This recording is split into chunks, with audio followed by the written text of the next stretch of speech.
Assalamualaikum warahmatullahi wabarakatuh. Selamat siang untuk para penonton yang menonton YouTube saya pada hari ini.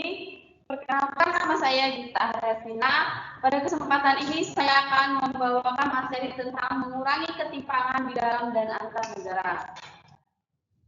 Nah, yang pertama yaitu ada pengertian dari pembangunan berkelanjutan.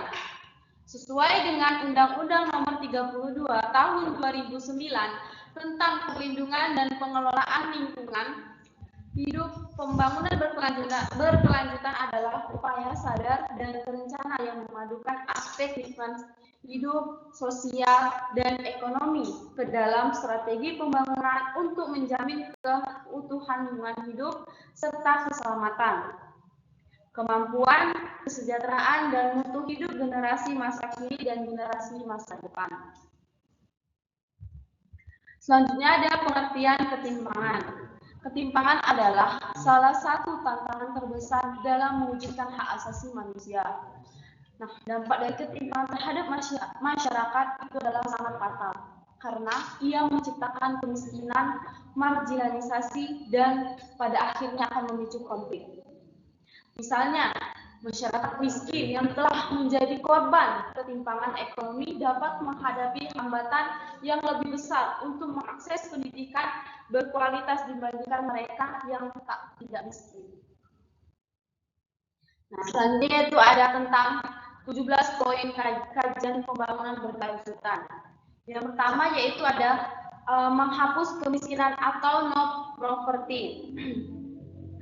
Artinya kemiskinan dari berbagai dimensi dan memandang penyebabnya dari ukuran pendapatan, melainkan menyangkut beberapa hal, yaitu tentang kerentanan dan kerawanan orang atau masyarakat untuk menjadi miskin. Yang kedua yaitu menyangkut ada atau tidak adanya pemenuhan hak dasar warga dan ada atau tidak adanya perbedaan perlakuan sekelompok atau seseorang masyarakat dalam menjalani kehidupan yang secara bermartabat.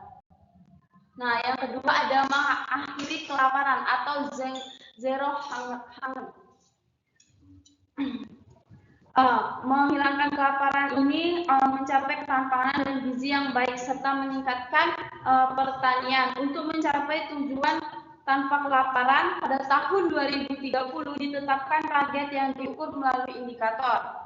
Target tersebut adalah menghilangkan kelaparan dan kekurangan gizi, mengadakan produktivitas pertanian, menjamin pertanian pangan berkelanjutan, mengelola keragaman genetik, dan meningkatkan kapasitas produktif pertanian. Nah, yang ketiga yaitu tentang kesehatan yang baik dan kesejahteraan atau good health and well-being. Ditetapkan diukur melalui 50 indikator. Target-target tersebut terdiri dari penurunan kematian ibu dan bayi, mengurangi kesakitan dan kematian akibat penyakit menular dan tidak menular, pencegahan penyalahgunaan zat, menjamin akses layanan kesehatan seksual dan reproduksi. Untuk meningkatkan cakupan kesehatan universal, penguatan pelaksanaan pengadilan tembakau, pengembangan dan penelitian vaksin dan obat serta peningkatan pembiayaan kesehatan. Dan selanjutnya yaitu ada pendidikan bermutu, quality atau quality education. Nah, di penjaminan kualitas pendidikan yang inklusif dan merata serta meningkatkan kesempatan belajar sepanjang hayat untuk semua pada tahun 2030 dalam rangka pencapaian tujuan kehidupan sehat dan sejahtera. Dan selanjutnya yaitu ada kesetaraan gender, yaitu gender equality. Kesetaraan gender equality yaitu merupakan konsep yang dikembangkan dengan mengacu pada dua instrumen internasional yang mendasar dalam hal ini, yakni Deklarasi Universal Hak Asasi Manusia dan Konvensi Penghapusan Segala Bentuk Diskriminasi Terhadap Perempuan. Selanjutnya yaitu ada akses air bersih dan sanitasi atau clean water and sanitation. Menjamin ketersediaan serta pengelolaan air bersih dan sanitasi yang berkelanjutan untuk semua.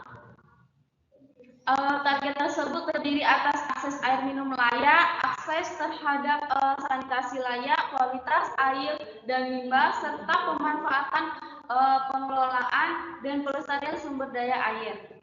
Selanjutnya ada energi bersih dan terjangkau atau affordable and clean energy. Energi merupakan kebutuhan mendasar yang berdampak pada pertumbuhan ekonomi dan kesejahteraan masyarakat. Oleh karena itu, strategi penyediaan serta distribusinya menjadi hal yang penting. Kebutuhan energi akan terus meningkat seiring jumlah penduduk dan sumber energi yang digunakan jumlahnya terbatas sehingga perlu dicari dan mulai digunakan energi alternatif yang lebih berkelanjutan. Selanjutnya yaitu ada pekerjaan layak dan pertumbuhan ekonomi, the decent work and economic growth.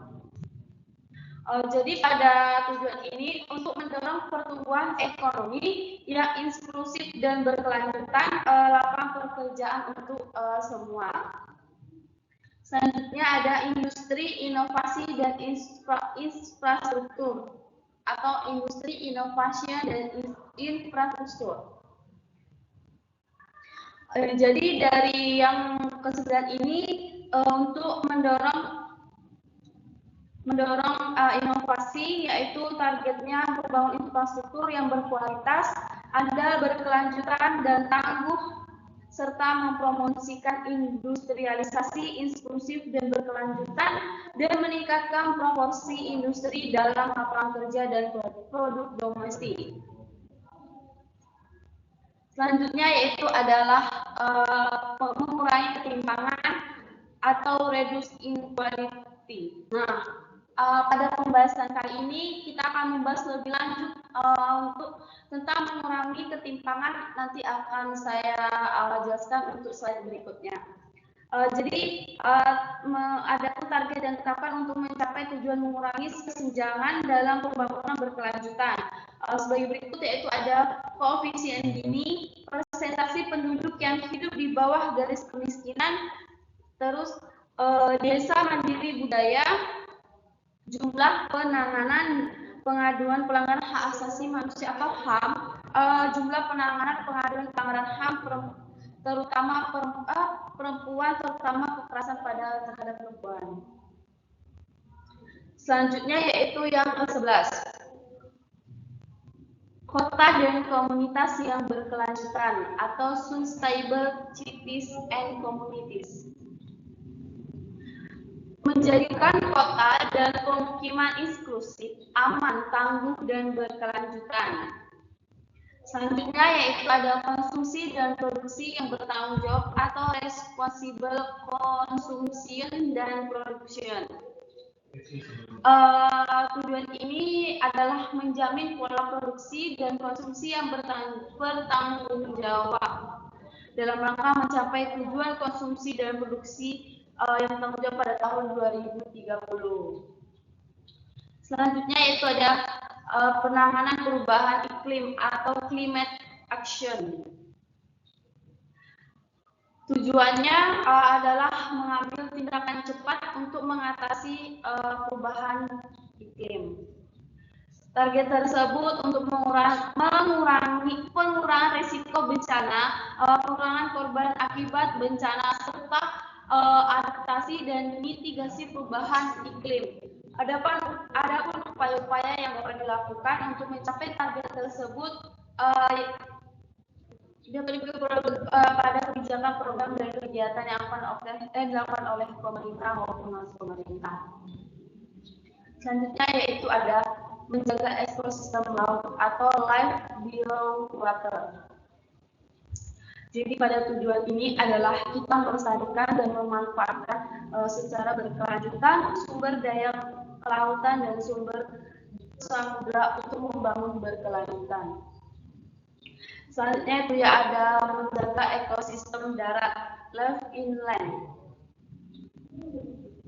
Nah, pada tujuan ini yaitu melindungi, merestorasi dan meningkatkan pemanfaatan berkelanjutan ekosistem daratan, mengelola hutan secara lestari, menghentikan pemulihan degradasi lahan serta menghentikan kehilangan keanekaragaman hayati. Dan selanjutnya yaitu ada perdamaian, keadilan, dan kelembagaan yang kuat. Dalam rangka untuk mencapai 3 sasaran utama, yang pertama yaitu ada meningkatkan akses semua perempuan dan anak terhadap pelayanan yang berkualitas dan mendukung. Yang kedua yaitu menguatkan sistem perlindungan perempuan dan anak yang mencakup pencegahan, penanganan, dan rehabilitas perempuan dan korban dari tindak kekerasan, eksploitasi, penelantaran, dan perlakuan salah lainnya. Selanjutnya yaitu meningkatkan efektivitas kelembagaan perlindungan perempuan dan anak. Selanjutnya yaitu mendorong perempuan untuk ikut aktif terlibat dalam dunia politik dan selanjutnya meningkatkan kapasitas dan skill yang berpotensi di dunia politik dan masih banyak lain lagi. Yang terakhir yaitu ada kemitraan untuk mencapai tujuan atau partnership for the goals. Jadi pada tujuan ini pada dasarnya merupakan sarana pelaksanaan atau means of implementation dan merevitalisasi kemitraan global untuk mewujudkan seluruh tujuan pembangunan berkelanjutan. Selanjutnya ada program pembangunan berkelanjutan mengurangi ketimpangan. Yang pertama yaitu ada tujuan pembangunan berkelanjutan atau TPB.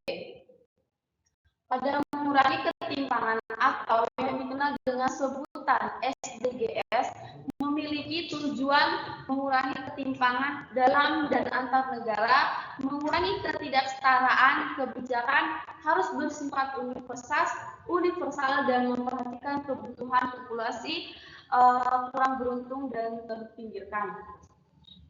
Yang kedua yaitu ada PBB bertujuan untuk meningkatkan dan mempertahankan pertumbuhan pendapatan bagi masyarakat berpenghasilan rendah di dunia 40% terbawah dan atas rata-rata nasional. Untuk memberikan mereka kesempatan untuk mengajar ketertinggalan pada tahun 2030, tujuan ini juga bertujuan untuk berkonsentrasi dalam mendorong inklusi ekonomi bagi kelompok marginal dan mengurangi diskriminasi ketenagakerjaan melalui regulasi dan penguatan kebijakan terkait pasar keuangan global.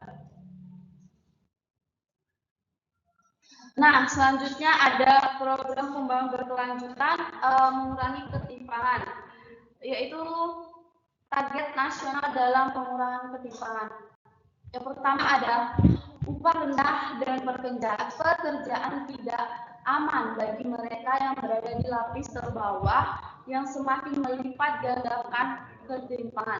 Kedua, akses tidak setara antara wilayah pedesaan dan perkotaan terhadap infrastruktur seperti listrik dan jalan berkualitas yang melipat gandakan ketimpangan spesial. Yang ketiga yaitu ada terkonsentrasinya kepemilikan tanah di tangan sejumlah perusahaan besar dan orang kaya, yang berarti manfaat kepemilikan tanah dan menguntungkan segelintir orang di puncak yang bebannya harus ditanggung oleh seluruh masyarakat. Nah, selanjutnya yaitu program pembangunan berkelanjutan mengurangi ketimpangan. Yang keempat yaitu ketimpangan di Indonesia. Nah, masalah ketimpangan di Indonesia masih menjadi isu yang terus berkembang dari jumlah penduduk yang lebih dari 270 juta jiwa, yang masalah ketimpangan masih menjadi salah satu tantangan yang belum terselesaikan sampai saat ini. Nah, masalah ketimpangan yang terjadi di Indonesia yaitu berupa ketimpangan ekonomi, ketimpangan pendidikan, dan akses kesehatan. Adapun upaya pemerintah Indonesia untuk mengurangi ketimpangan. Bahaya ketimpangan telah mengancam di mata. Perlu upaya dan kebijakan nyata untuk menanggulangi secara konseptual. Pengurangan ketimpangan dapat dilakukan dari 3 cara. Yang pertama, melakukan distribusi kekayaan dari kelompok atas ke kelompok bawah. Kedua, mendorong perkembangan kelas menengah kelompok 40% sampai 80%. Ketiga, karena indeks Gini sangat sensitif terhadap perubahan dan kelas menengah. Yang ketiga, perubahan inklusif dengan kelompok masyarakat bawah harus tumbuh lebih cepat dibandingkan dengan kelompok masyarakat atas. Nah, itulah teman-teman penjelasan saya tentang mengurangi ketimpangan dalam antara negara. Apabila ada kekurangan dan kesalahan dari saya tentang materi ini, semoga materi ini bisa bermanfaat untuk teman-teman semua. Saya akhiri. Assalamualaikum warahmatullahi wabarakatuh.